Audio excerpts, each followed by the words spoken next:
എല്ലാവർക്കും ET ടോക്സിലേക്ക് സ്വാഗതം.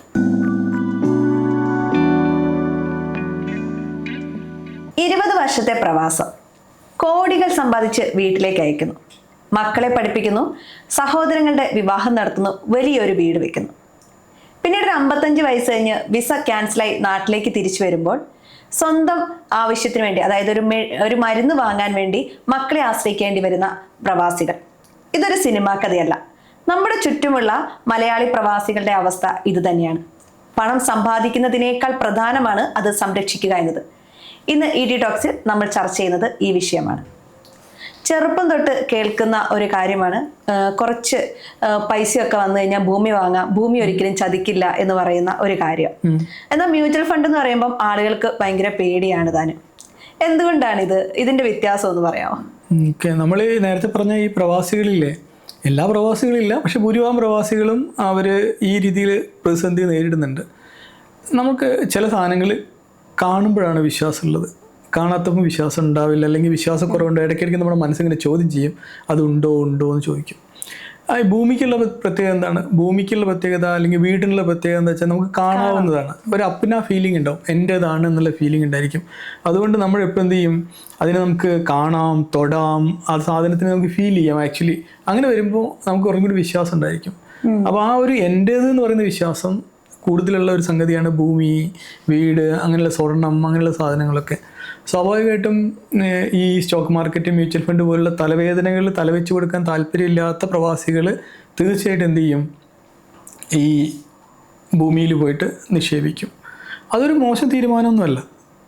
പക്ഷേ നമ്മൾ അവിടെ നിക്ഷേപിക്കുമ്പോൾ പോലും ചില അടിസ്ഥാനപരമായ കാര്യങ്ങൾ നമ്മൾ തിരിച്ചറിയണം. ഉദാഹരണത്തിന് റിസർവ് ബാങ്കിൻ്റെ കണക്കനുസരിച്ച് ഇപ്പോഴും 77% ആളുകൾ ഭൂമിയിലും സ്വർണത്തിലുമാണ് നിക്ഷേപിക്കുന്നത്. കുറച്ച് ആളുകൾ മാത്രമേ നമ്മൾ ഈ പറയുന്ന സ്റ്റോക്കിലും മ്യൂച്വൽ ഫണ്ടിലൊക്കെ നിക്ഷേപിക്കുന്നില്ല. ഭൂരിഭാഗം പേര് അവിടെ തന്നെയാണ് നിക്ഷേപിക്കുന്നത്. അതൊരു തെറ്റായ നിക്ഷേപ മാർഗ്ഗമൊന്നുമല്ല. പക്ഷെ നമ്മൾ മനസ്സിലാക്കേണ്ട കാര്യം, ഇത് നമ്മളിപ്പം വാല്യൂ റിസർച്ചിൻ്റെ ഒരു കണക്ക് പ്രകാരം നമ്മുടെ മ്യൂച്വൽ ഫണ്ട് കഴിഞ്ഞ ഒരു 10-20 വർഷത്തെ കണക്കൊക്കെ എടുത്ത് നോക്കുകയാണെങ്കിൽ 12 മുതൽ 14 വർഷം, 10 വർഷമാണെന്നും 12 മുതൽ 14% വരെയെങ്കിലും വാർഷിക വളർച്ച നേടുന്നുണ്ട്. ആ വാർഷിക വളർച്ചയ്ക്ക് തുല്യമായ റിട്ടേൺ ഈ ഭൂമി തരുമോ, ഭൂമിയിലുള്ള നിക്ഷേപം തരുമോ എന്നതാണ് നമ്മുടെ ഒന്നാമത്തെ ചോദ്യം. രണ്ടാമത്തെ ചോദ്യം എന്ന് പറയുന്നത്, ഒരു ഭൂമിക്ക് വില കൂടുന്നത് എപ്പോഴാണ്? ഭൂമിക്ക് വില കൂടുന്നത് വളരെ പതുക്കെയാണ്. പണപ്പെരുപ്പ നിരക്കിന് ഒരുപക്ഷെ ചിലപ്പോൾ താഴെയായിരിക്കും. അപ്പോൾ അങ്ങനെ വരുമ്പോൾ ഒരു ഭൂമിക്ക് വില കൂടണമെങ്കിൽ അതിനടുത്തൊരു എയർപോർട്ട് വരണം, അല്ലെങ്കിൽ ചെറിയ റോഡില്ലാത്ത സ്ഥലത്ത് റോഡ് വരണം, സൗകര്യങ്ങൾ. ഇൻഫ്രാസ്ട്രക്ചർ ഡെവലപ്മെന്റ് സംഭവിക്കുമ്പോൾ മാത്രമാണ് ഭൂമിയുടെ വില അസാധാരണമായിട്ട് കൂടും. അപ്പോൾ നമ്മൾ ഭൂമിയിൽ നിക്ഷേപിക്കുന്നത് തെറ്റല്ല, നിക്ഷേപിക്കുന്നത് ഒരു ദീർഘവീക്ഷണത്തോടു കൂടി ചെയ്യണം. എങ്കിലും അപ്പുറത്ത് നമുക്ക് എന്തുണ്ട്, മ്യൂച്വൽ ഫണ്ട് പോലുള്ള അസറ്റുകൾ എന്ത് ചെയ്യുന്നുണ്ട്, 12% മുതൽ 14% വരെ റിട്ടേൺ തന്നൊരു ചരിത്രം നമ്മുടെ കയ്യിലുണ്ട്. അപ്പം ഒരിക്കലും കഴിഞ്ഞകാല നേട്ടങ്ങൾ വരുംകാല നേട്ടത്തിനുള്ള ഒരു ഗ്യാരണ്ടി ഒന്നുമല്ല. എങ്കിൽ പോലും പറയാണ്, ഇത്രയും കാലത്തെ ഒരു ചരിത്രം നോക്കുകയാണെങ്കിൽ നമുക്ക് അങ്ങനെ ഒരു സാധനം നമ്മുടെ മുന്നിലുള്ളപ്പോൾ നമ്മൾ എന്തിനാണ് ഒരു 40, 50, 60 ലക്ഷം കൊണ്ടുപോയിട്ട് ഭൂമിയിലിട്ടിട്ട് നമ്മൾ കാരണം കിട്ടിയെന്നല്ല, കാരണം ഇത് അവിടെ പണം നമുക്ക് നഷ്ടമാകില്ല, ഭൂമിയൊക്കെ എപ്പോഴും മുന്നോട്ടേ പോകുള്ളൂ പറയുമ്പോൾ പോലും ഗ്രോത്ത് നോക്കുമ്പോൾ വളരെ കുറവാണ്. പിന്നെ നമ്മൾ ബുദ്ധിപൂർവ്വം നിക്ഷേപിക്കുകയാണെങ്കിൽ, ഞാൻ വില കൂടാൻ സാധ്യതയുള്ള സ്ഥലങ്ങളിൽ പോയിട്ട് ഭൂമിയിൽ നിക്ഷേപിക്കുകയാണെങ്കിൽ അത് കുറച്ച് കഴിഞ്ഞാൽ ചിലപ്പോൾ 3-4 മടങ്ങായിട്ട് നമുക്ക് തിരിച്ചു കിട്ടിയേക്കാം. പിന്നെ ഇൻകം ജനറേഷനിലും പ്രശ്നമില്ലേ. ഞാനിപ്പോൾ ഒരു സ്ഥലത്ത് ഭൂമി വാങ്ങി, ഈ ഭൂമി ഒരു പക്ഷേ ഞാൻ 10 വർഷം കഴിഞ്ഞ് വിൽക്കുന്നത് വരെ ഈ പണം ബ്ലോക്കാണ്.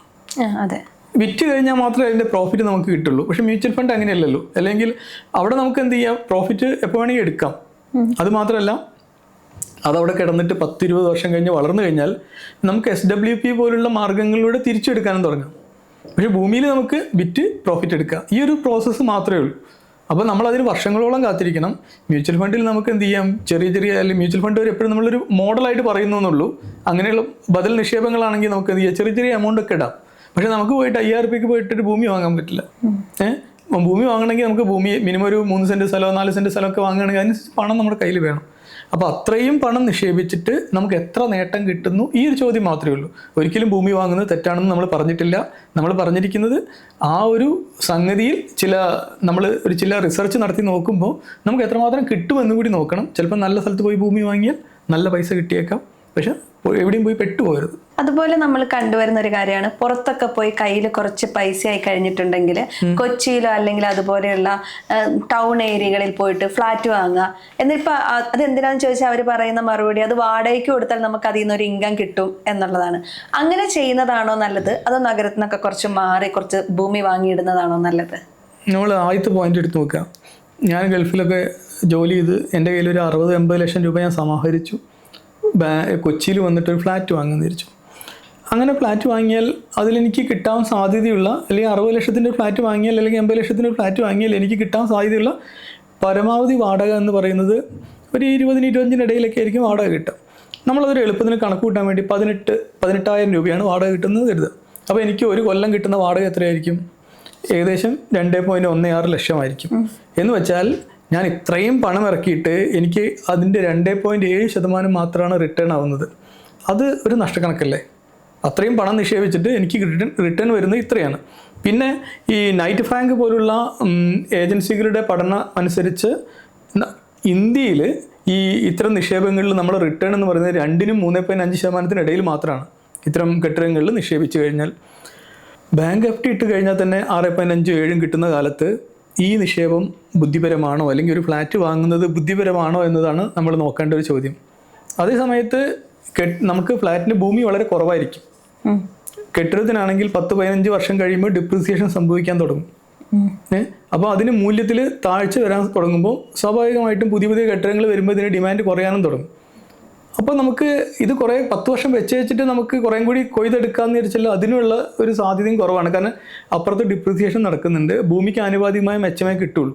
അപ്പോൾ അവിടെ ഒരു പക്ഷേ നമ്മൾ വാങ്ങിയ സ്ഥലത്തിന് ഒരു സെൻറ്റിന് 15-16 ആണെങ്കിൽ അത് 20-25 ആവുന്ന ബെനിഫിറ്റേ കിട്ടുള്ളൂ. അപ്പോൾ നമുക്കും നമ്മുടെ കെട്ടിടത്തിൻ്റെ ആനുപാതികമായ ഒരു പോർഷൻ മാത്രമേ ഭൂമിയിൽ തന്നിട്ടുണ്ടാവുള്ളൂ. അപ്പോൾ സ്വാഭാവികമായിട്ട് കുറഞ്ഞ ഭൂമിയേ ഉണ്ടാവുള്ളൂ ഫ്ലാറ്റിലൊക്കെ. അപ്പോൾ ഈ ഘടകങ്ങളൊക്കെ നോക്കുമ്പോൾ അത്രയും വലിയൊരു എമൗണ്ട് ഞാൻ കൊണ്ടുപോയി ഇട്ടിട്ട് എനിക്ക് എന്ത് കിട്ടും എന്നത് വലിയ ചോദ്യമാണ്. നമ്മൾ നേരത്തെ പറഞ്ഞില്ലേ അത്. അതേ സമയത്ത് നമ്മളൊരു സെക്കൻഡ് ടയർ തേർഡ് ടയർ സിറ്റിയിൽ പോയിട്ട് സിറ്റി നീങ്ങുന്ന ദിശയൊക്കെ നോക്കിയിട്ട് നമ്മൾ കുറച്ച് സ്ഥലം വാങ്ങിയിട്ടാൽ അത് ചിലപ്പോൾ ഒരു പക്ഷേ വളരെ കുറഞ്ഞ സമയം കൊണ്ട് ഒരു 2-3 മടങ്ങ് കൂടിയേക്കാം. അപ്പോൾ തീർച്ചയായിട്ടും ഒരു ഫ്ലാറ്റ് വാങ്ങണോ സ്ഥലം വാങ്ങണോ നിക്ഷേപമായിട്ടെന്ന് ചോദിച്ചു കഴിഞ്ഞാൽ സ്ഥലം വാങ്ങുന്നതാണ് നല്ലത്. ഫ്ലാറ്റ് നമ്മൾ എപ്പോൾ വാങ്ങാം, നമുക്ക് താമസിക്കാനാണെങ്കിൽ നമുക്ക് ഫ്ലാറ്റ് വാങ്ങാം. നിക്ഷേപമാണെങ്കിൽ ഭൂമി വാങ്ങുന്നതാണ് നല്ലത്. പക്ഷേ ഭൂമി വാങ്ങുമ്പോൾ നമ്മൾ ദീർഘവീക്ഷണത്തോടു കൂടി പ്ലാനിങ്ങോട് കൂടി വാങ്ങണം. പിന്നെ നമുക്കൊരു അത്യാവശ്യം വന്നു കഴിഞ്ഞാൽ ഭൂമി വിൽക്കുക എന്നുള്ള പ്രോസസ്സ് കുറച്ച് കോംപ്ലിക്കേറ്റഡാണ്. ഒരു ഭൂമി വിറ്റ് അതിൻ്റെ പണം നമ്മുടെ അക്കൗണ്ടിൽ എത്തണമെങ്കിൽ നമ്മൾ വിചാരിക്കുന്ന സമയത്ത് അതിന് കസ്റ്റമറെ കിട്ടിക്കൊള്ളുന്നില്ല. സ്വാഭാവികമായിട്ട് അത് നീണ്ട് പ്രോസസ്സ്. ഒരു മെഡിക്കൽ എമർജൻസി വന്നു വരുന്നത് എങ്ങനെയാണ് ഈ ഭൂമി അല്ലെങ്കിൽ കെട്ടിടം അല്ലെങ്കിൽ ഈ ഫ്ലാറ്റ് നമ്മൾ വിൽക്കുക? എനിക്കറിയുന്നത് എൻ്റെ ഫ്രണ്ടിൻ്റെ ഫ്ലാറ്റ് വിൽക്കാൻ വേണ്ടി ഞങ്ങൾ 8 മാസം എടുത്തത്. കാരണം കസ്റ്റമർ അതിൻ്റെ പകുതി പൈസ പറയും, നമ്മൾ പിന്നെ ബാർഗെയിൻ ചെയ്യും, പിന്നെ വേറെ ആളുകൾ വരും, ഇതിങ്ങനെ കണ്ടിന്യൂ ചെയ്തുകൊണ്ടിരിക്കും. അവസാനം ആ കെട്ടിടം പോയത് 8 മാസത്തിന് ശേഷമാണ്. ഫ്ലാറ്റ് ആയതുകൊണ്ട് സ്ഥലമാകുമ്പോൾ ചിലപ്പോൾ അതിൻ്റെ നിൽക്കുന്ന ലൊക്കേഷൻ അനുസരിച്ച് അവിടെ എന്തെങ്കിലും വികസന പ്രവർത്തനങ്ങൾ വരാൻ പോകുന്നുണ്ടെങ്കിൽ, അവിടെ വലിയ റോഡുകൾ ഉണ്ടെങ്കിലൊക്കെ നമുക്ക് ചിലപ്പോൾ പെട്ടെന്ന് വിൽക്കാൻ പറ്റിയേക്കും. പക്ഷെ ഞാൻ പറയുന്നത് മറ്റ് മ്യൂച്വൽ ഫണ്ട് പോലെയോ സ്റ്റോക്ക് പോലെയോ നമുക്ക് പെട്ടെന്ന് ക്യാഷ് ആക്കാൻ പറ്റുന്ന ഒരു സംഗതിയല്ല. എങ്കിലും കെട്ടിടവും ഭൂമിയും കമ്പയർ ചെയ്യുമ്പോൾ ഭൂമിയാണ് മെച്ചം. നമ്മളിപ്പോൾ 2026 എത്തി നിൽക്കുമ്പോൾ മ്യൂച്വൽ ഫണ്ടും റിയൽ എസ്റ്റേറ്റും അല്ലാതെ പ്രവാസികൾക്ക് നിക്ഷേപം നടത്താൻ പറ്റിയ മറ്റു മാർഗങ്ങൾ എന്തൊക്കെയാണ്? വലിയ തലവേദന ഇല്ലാണ്ട് അവർക്ക് നിക്ഷേപിക്കാൻ പറ്റിയ ഒരു സാധനം എന്ന് പറയുന്നത് ഗോൾഡാണ്. അപ്പോൾ ഗോൾഡ് പക്ഷേ ശ്രദ്ധിക്കേണ്ട കാര്യം എന്താ വെച്ചാൽ നമ്മുടെ എല്ലാ നിക്ഷേപവും ഗോൾഡിലേക്ക് കൊണ്ടുപോകാൻ പറ്റില്ല. നല്ലൊരു സംഭവമായിരുന്നു സോവറിൻ ഗോൾഡ് ഫണ്ടുകൾ. പക്ഷേ ഇപ്പം നിലവിൽ സ്വർണ്ണത്തിൻ്റെ വില ഇങ്ങനെ കൂടി വരുന്നതുകൊണ്ട് ഗവൺമെൻറ് അതിൻ്റെ പുതിയ ഇഷ്യൂ ചെയ്തിട്ടില്ല. പക്ഷേ അതേസമയത്ത് സെക്കൻഡറി മാർക്കറ്റിൽ നിന്ന് നമുക്കത് വാങ്ങാൻ പറ്റും. അപ്പോൾ തീർച്ചയായിട്ടും ഗോൾഡ് ഒരു നിക്ഷേപ മാർഗ്ഗമാണ്. പിന്നെ NPS ഉണ്ട്, നാഷണൽ പെൻഷൻ സ്കീം ഉണ്ട്. അപ്പോൾ 25-30 വയസ്സിനുള്ളിൽ ഗൾഫിലെത്തിയ ഒരാൾക്ക് നല്ലൊരു റിട്ടയർമെൻറ്റ് പ്ലാൻ എവിടെ പ്ലാൻ ചെയ്യാൻ പറ്റും? NPS വെച്ച് പ്ലാൻ ചെയ്യാൻ പറ്റും. ചരിത്രം നോക്കുകയാണെങ്കിൽ 5 വർഷത്തെ കണക്ക് നോക്കുകയാണെങ്കിൽ ഏകദേശം 10-12% വളർച്ചാ നിരക്ക് അത് നൽകുന്നുണ്ട്. അപ്പോൾ സ്വാഭാവികമായിട്ടും ഒരു പെൻഷനുമായി നല്ലൊരു നിക്ഷേപ മാർഗ്ഗം കൂടിയാണ് NPS. അപ്പോൾ നല്ലൊരു മാർഗ്ഗമാണ്. പിന്നെ മ്യൂച്വൽ ഫണ്ട് ഒഴിവാക്കി പറഞ്ഞാണെങ്കിൽ പോലും ഹൈബ്രിഡ് ഫണ്ട് എടുക്കുന്നത് റിസ്ക് താരതമ്യേന കുറവാണ്. എല്ലാ നിക്ഷേപങ്ങൾക്കും അതിൻ്റേതായ റിസ്ക് ഉണ്ടെങ്കിലും ഹൈബ്രിഡ് ഫണ്ട് ആകുമ്പോൾ 60% സ്റ്റോക്കിലും 40% ഒക്കെ ഡെറ്റ് ഫണ്ടിലൊക്കെ ആയതുകൊണ്ട് ഒരു പ്രവാസിക്ക് ഒരുവിധം കോൺഫിഡൻസോടുകൂടി അത്തരം ഫണ്ടുകൾ എടുക്കാൻ പറ്റും. അപ്പോൾ സ്വാഭാവികമായിട്ടും ഈ കാര്യങ്ങൾ 3 കാര്യങ്ങളൊക്കെ സ്വർണം, NPS, അതുപോലെ ഹൈബ്രിഡ് ഫണ്ടുകളൊക്കെ നല്ല ഒരു ഓപ്ഷനായിട്ട് അവർക്ക് എടുക്കാൻ പറ്റും. അതുപോലെ നമ്മൾ കണ്ടുവരുന്ന ഒന്നാണ്, അല്ലെങ്കിൽ ഞാൻ ആദ്യം പറഞ്ഞ പോലെ തന്നെ പ്രവാസ ജീവിതമൊക്കെ അവസാനിപ്പിച്ച് നാട്ടിലേക്ക് വന്നു കഴിയുമ്പം സ്വന്തം കയ്യിൽ പണം ഉണ്ടാവില്ല. നമ്മുടെ സ്വന്തം ആവശ്യത്തിന്, അതിപ്പോൾ ഒരു മെഡിസിനൊക്കെ വാങ്ങാൻ വേണ്ടിയിട്ടാണെങ്കിലും മക്കളുടെ മുന്നിൽ കൈ നീട്ടേണ്ടി വരുന്ന ഒരു അവസ്ഥയുണ്ട്. അപ്പം അത്തരമൊരു സാഹചര്യം ഉണ്ടാകാതിരിക്കാൻ വേണ്ടിയിട്ട് എന്തൊക്കെ മുൻകരുതലുകളാണ് അവരെടുക്കേണ്ടത്? അങ്ങനെ ചെറിയ പൊടിക്കൈകൾ അങ്ങനെ എന്തെങ്കിലും ഉണ്ടോ? ഏത് സാഹചര്യത്തിലും ഏതൊരാൾക്ക് എടുക്കാൻ പറ്റുന്ന മിനിമം ചില പൊടിക്കൈകൾ മാത്രം പറയാം. അതിന് നമുക്കൊരു 3 ബക്കറ്റ് റൂൾ എന്ന് പറയാം. നമ്മളെ കയ്യിൽ നമുക്ക് 6 മാസത്തിനുള്ള ചെലവിനുള്ള പണം നമ്മുടെ കയ്യിൽ എപ്പോഴും വേണം. അത് ഏതൊരു ആളും ബേസിക്കായിട്ട് കീപ്പ് ചെയ്യേണ്ട സംഗതിയാണ്. ചെലവിനുള്ള പണം, നമ്മൾ 6 മാസം സാലറി അല്ല പറയുന്നത്, നമുക്ക് 6 മാസം ജീവിച്ചു പോകാനുള്ള പണം നമ്മുടെ കയ്യിൽ എപ്പോഴും വേണം, ഒരു എമർജൻസി ഫണ്ടായിട്ട്. അപ്പോൾ ആ എമർജൻസി ഫണ്ട് ഉണ്ടെങ്കിൽ ഒരു പക്ഷേ ഈ പ്രവാസിയുടെ വിസ ക്യാൻസൽ ചെയ്താൽ അടുത്തൊരു ജോബ് തിരയാനുള്ള ഒരു 6 മാസത്തെ സമയം, എന്തെങ്കിലും ഒരു മെഡിക്കൽ ആവശ്യം വന്നാൽ സസ്റ്റെയിൻ ചെയ്യാനുള്ള 6 മാസത്തെ സമയം, ഇയാൾക്ക് ഈ പണം എന്ത് ചെയ്യുക, ഒന്നുകിൽ ബാങ്കിൽ ഷോർട്ട് ടൈം ഫിക്സഡ് ഡിപ്പോസിറ്റ് ആയിട്ടോ അല്ലെങ്കിൽ ലിക്വിഡ് ഫണ്ടിൽ എവിടെയെങ്കിലും ഇയാൾക്ക് പാർക്ക് ചെയ്ത് വെക്കാം. ആവശ്യമുള്ളപ്പോൾ എപ്പോൾ വേണമെങ്കിൽ പൊട്ടിക്കാവുന്ന രീതിയിൽ അയാൾക്ക് പാർക്ക് ചെയ്ത് വെക്കാം. ഈ എമർജൻസി ഫണ്ടാണ് ബക്കറ്റ്, 1ാമത്തെ ബക്കറ്റ്. ഇത് തീർച്ചയായിട്ടും നമുക്ക് നമ്മുടെ എല്ലാവരും സൂക്ഷിക്കേണ്ട ഒരു സംഗതിയാണ്. അത് നമ്മുടെ കയ്യിൽ വേണം. ഒരു 6 മാസത്തേക്കുള്ള ഫണ്ട് നമ്മുടെ കയ്യിൽ എപ്പോഴും വേണം. ഒരു ആവശ്യം വന്നാൽ ഈ റോൾ ചെയ്യുന്ന പരിപാടിക്ക് പകരം ഈ ഒരു പണം സൂക്ഷിക്കുന്നത് നല്ലതാണ്. മറ്റൊന്ന്, ഏതൊരാൾക്കൊരു കോർ ഇൻവെസ്റ്റ്മെൻറ്റ് വേണം. നമ്മുടെ എല്ലാ ചിലവും കഴിഞ്ഞിട്ട് ഞാൻ സേവ് ചെയ്ത് തുടങ്ങുന്ന പ്ലാൻ ചെയ്യുന്ന ഒരാൾ ഒരിക്കലും സേവ് ചെയ്യാൻ പോകുന്നില്ല. എന്നുവെച്ചാൽ എല്ലാ ചിലവും കഴിഞ്ഞിട്ട് ഞാൻ സേവ് ചെയ്യാൻ പോവുകയാണ്, അല്ലെങ്കിൽ എൻ്റെ ആ ഒരു കല്യാണം കഴിഞ്ഞോട്ടെ, ഈ ഒരു കല്യാണം കഴിഞ്ഞോട്ടെ, വീട് പണി പൂർത്തിയായിക്കോട്ടെ എന്ന് പറഞ്ഞു കഴിഞ്ഞാൽ ഒരിക്കലും നമ്മൾ സേവ് ചെയ്യാൻ പോകുന്നില്ല. അപ്പോൾ നമ്മൾ സേവിന് എന്ത് ചെയ്യണം? പാല്, പത്രം, ആ രീതി കാറ്റഗറിയിൽ തന്നെ ആ പണങ്ങളൊക്കെ പോയിട്ട് ബാക്കി പണം കൊണ്ട് വേണം നമ്മൾ ജീവിക്കാൻ. പക്ഷേ ചിലരൊക്കെ അത് കേൾക്കുമ്പോൾ വിചാരിക്കും അത് നടന്നു തന്നെ എന്ന് വിചാരിക്കും. പക്ഷേ അത്രമാത്രം സീരിയസ് ആയിട്ട് ഇൻവെസ്റ്റ്മെൻറ്റിനെ കാണണം. അങ്ങനെ ആ കോർ ഇൻവെസ്റ്റ്മെൻറ്റ് എന്ന് പറയുന്ന സംഗതിയിൽ നമ്മൾ എന്തൊക്കെ പെടുത്തണം? ഒരു 60% നമ്മൾ ഇക്വിറ്റി ബേസിൽ മ്യൂച്വൽ ഫണ്ടിൽ, കാരണം സ്റ്റോക്കിൽ കൊണ്ടുപോയിട്ട് പ്രവാസിക്ക് തലയിട്ട് കൊടുക്കണ്ട. കാരണം മ്യൂച്വൽ ഫണ്ട് താരതമ്യേന അവരെ സംബന്ധിച്ചിടത്തോളം ഹാൻഡിൽ ചെയ്യാൻ എളുപ്പമാണ്. ഇപ്പോഴത്തെ അത്ര നല്ല നല്ല പ്ലാറ്റ്ഫോമുകൾ ലഭ്യമാണ്. അപ്പോൾ ഒരു 60% ഇക്വിറ്റി ബേസിൽ മ്യൂച്വൽ ഫണ്ടിൽ ഇടാം. പിന്നെ നമുക്ക് എന്ത് ചെയ്യാം? 20% നമുക്ക് എന്ത് ചെയ്യാം? ഡെറ്റ് ഫണ്ടുകളിൽ നേരത്തെ പറഞ്ഞല്ലോ, കടപത്രങ്ങളിലൊക്കെ ഇടാം. അവിടെ നമുക്ക് എന്താണ് ഒരു സേഫ്റ്റി, കുറച്ചും കൂടി സുരക്ഷിതത്വമുണ്ട്. പിന്നെ നമുക്ക് ബാക്കി ഗോൾഡിലും നിക്ഷേപിക്കാം. ഈ ഒരു രീതിയിൽ നമുക്ക് പ്ലാൻ ചെയ്ത് കഴിഞ്ഞാൽ നമ്മുടെ കോർ ഇൻവെസ്റ്റ്മെൻറ്റ് നമ്മുടെ കയ്യിലുണ്ടായിരിക്കും. ഈ നേരത്തെ നമ്മൾ പറഞ്ഞ 3ാമത്തെ ബക്കറ്റ് എന്ന് പറയുന്നത് എന്താണെന്ന് വെച്ചാൽ അത് റിട്ടയർമെൻറ്റ് പ്ലാനാണ്. ഈ റിട്ടയർമെൻറ്റ് പ്ലാൻ എന്ന് പറഞ്ഞു കഴിഞ്ഞാൽ ഈ നാഷണൽ പെൻഷൻ സ്കീമില്ലേ അത് വേണം. അതുപോലെ തന്നെ നമ്മുടെ PPF ഉണ്ടെങ്കിൽ, PPF ഉള്ള സ്ഥാപനമാണെങ്കിൽ PPF വേണം. അതിപ്പം പ്രവാസിനോട് പറഞ്ഞൊരു കാര്യമില്ലെങ്കിൽ പോലും പറയുകയാണ് PPF വേണം. അപ്പോൾ നാഷണൽ പെൻഷൻ സ്കീമിൽ ആർക്ക് വേണമെങ്കിൽ ചേരാം. അപ്പോൾ അങ്ങനെ വരുമ്പോൾ നാഷണൽ പെൻഷൻ സ്കീം മതി. ഇതും നമ്മൾ അവിടുന്ന് ജോലി മതിയാക്കി വരുമ്പോൾ നമുക്കൊരു സേഫ്റ്റിയാണ്. അപ്പോൾ നമ്മൾ ഒരു 25-ാം വയസ്സിൽ ഗൾഫിലേക്ക് ജോലിക്ക് പോയാൽ, അല്ലെങ്കിൽ വേറെ മറ്റ് സംസ്ഥാനങ്ങളിലേക്ക് ജോലിക്ക് പോയ ഒരാൾക്ക് സ്വാഭാവികമായിട്ടും അയാൾ തുടക്കം മുതലേ ഇത്തരം പെൻഷൻ സ്കീമുകളിൽ ചേർന്ന് വരികയാണെങ്കിൽ അയാൾ എപ്പോഴാണോ ജോലി മതിയാക്കി വരുന്നത് അപ്പോഴേക്കും അയാൾക്കൊരു സപ്പോർട്ടിനുള്ള ഒരു കൈത്താങ് എന്തുണ്ടായിരിക്കും? ഈ പെൻഷനായിട്ട് അവിടെ ഉണ്ടായിരിക്കും. അപ്പോൾ അതൊന്നും ഇല്ലാണ്ട് എല്ലാവരെയും സന്തോഷിപ്പിച്ച് എല്ലാവരുടെ മുന്നിൽ ആളായി നടന്നിട്ട് കയ്യിലുള്ള പണം മുഴുവൻ പോക്കിയിട്ട് അവസാനം നമ്മുടെ കാര്യത്തിന് ബുദ്ധിമുട്ടുന്നൊരു അവസ്ഥ വരും. അപ്പോൾ ഇത്തരം കാര്യങ്ങൾ കൂടി ഏതായാലും നമ്മൾ റിസ്ക് എടുക്കുകയാണ്. നമ്മുടെ പ്ലാനിങ്ങിൽ ഇത്തരം ഈ 3 കാര്യങ്ങൾ, ഈ 3 ബക്കറ്റുകൾ നമ്മളെ കയ്യിൽ എടുത്തു വെക്കണം. 1ാമത്തെ ബക്കറ്റ് എന്ന് പറയുന്നത് എമർജൻസി ഫണ്ടാണ്. 2ാമത്തെ കോർ ഇൻവെസ്റ്റ്മെൻ്റ് ആണ് നമ്മൾ പറഞ്ഞു. അതിൽ നമ്മൾ മ്യൂച്വൽ ഫണ്ട്, ഗോൾഡ് അല്ലെങ്കിൽ ഡെറ്റ് ഫണ്ടുകളൊക്കെ പറഞ്ഞു. 3ാമത് എന്ന് പറയുന്നത് നമ്മൾ പെൻഷൻ സ്കീമിൽ ചേരണം, ഹെൽത്ത് ഇൻഷുറൻസിൽ ചേരണം, ടേം ഇൻഷുറൻസിൽ ചേരണം. ഇത് 3ഉം കൂടി ചേരുന്നതാണ് 3ാമത്തെ ബക്കറ്റ്. ഈ 3 സംഗതികൾ നമ്മൾ മിനിമം നമ്മൾ എടുത്തു വെച്ചാൽ, ഉദാഹരണത്തിന് ഹെൽത്ത് ഇൻഷുറൻസ് ഉണ്ടെങ്കിൽ ഒരു പരിധി വരെ എല്ലാ കാര്യങ്ങളും അതിൽ നമുക്ക് എന്ത് ചെയ്യാൻ പറ്റും? അൺഎക്സ്പെക്റ്റഡ് എക്സ്പെൻസ് പലപ്പോഴും വരുന്നത് ഹെൽത്ത് റിലേറ്റഡ് സംഗതിയിലാണ്.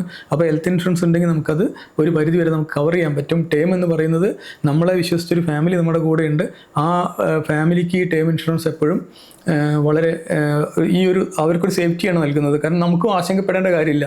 എനിക്കെന്തെങ്കിലും സംഭവിച്ചു കഴിഞ്ഞാൽ എൻ്റെ ഫാമിലിക്ക് 30-40 ലക്ഷം കിട്ടുമെന്നും അതുകൊണ്ട് മക്കളുടെ പഠനം പൂർത്തിയായിക്കൊള്ളുമെന്നും ബാക്കിയുള്ളവരങ്ങ് ജീവിച്ച് പോയിക്കൊള്ളുമെന്ന് അറ്റ്ലീസ്റ്റ് നമുക്കൊരു കോൺഫിഡൻസ് ഫീൽ ചെയ്യും. അപ്പോൾ ഈ കാര്യങ്ങളാണ് നോക്കേണ്ടത്.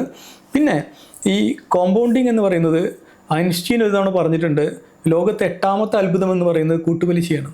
എന്ന് വെച്ചാൽ ഒരു പൈസയും അതിൻ്റെ പലിശയും ആ പലിശയും അങ്ങനെ കൂട്ടി പോകുന്ന കൂട്ടുപലിശയാണ് ലോകത്തെ 8ാമത്തെ അത്ഭുതമെന്ന് ഐൻസ്റ്റീൻ പറഞ്ഞിട്ടുണ്ട്.